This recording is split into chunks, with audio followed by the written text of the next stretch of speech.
Cameron, I'm sick again. I'm pretty sure it's like a cold or some other type of viral infection, which sucks. And in today's America, that's generally what we hear the most about, right? We don't hear as much about bacterial or fungal infections, definitely more about viruses like colds, flus, SARS, Ebola, West Nile, etc. Their goal, viruses that is to spread to as many hosts as they can, which means that they don't necessarily benefit from making their hosts like deathly ill or die, because you're less likely to come into contact with other people if you're dead. And this is why viruses that have a very high death rate, like shortly after infection, don't tend to spread as far and wide as viruses that have a much lower death rate after infection, like the cold, the flu, and COVID in 2020, all are much more prevalent and widespread than something like Ebola,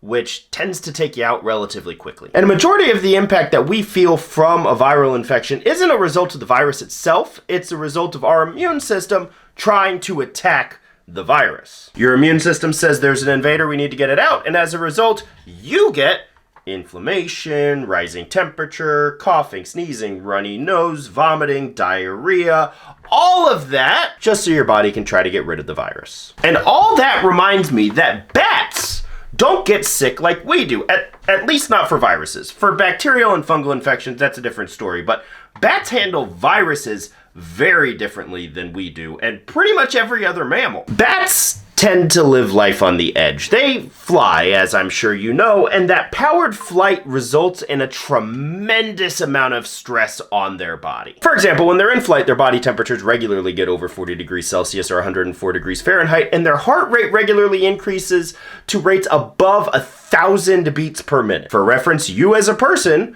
would be close to dead and definitely dead with those numbers respectively. Now, because bats live life on the edge, they tend to have higher rates of cell damage and DNA damage.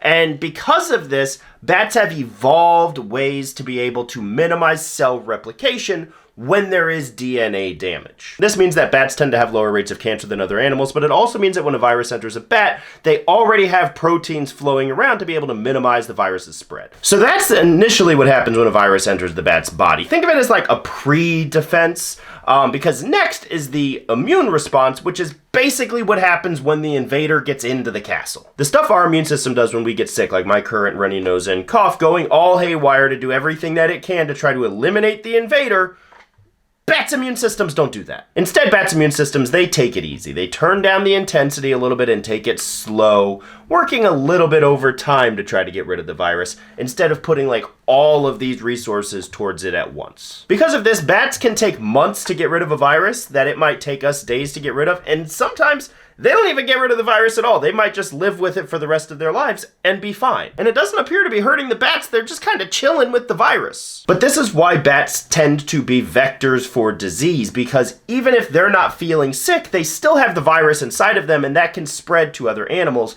And having higher rates of that virus between bats leads to increased risk of that virus mutating to be able to transmit to other species, like zoonotic diseases that can transmit to humans from bats. This happens the most when humans start encroaching on bats' environments, or when bats are coming into close contact with humans regularly. All that to say, I wish when Theo brought home a virus from that disease curating center we call a daycare, my body reacted a little bit more like a bat's. I'd rather be chill with the cold virus and no symptoms from a few months than for me to be absolutely miserable for a few days while my body makes every effort to try to eliminate the invader. Can't we all just get along?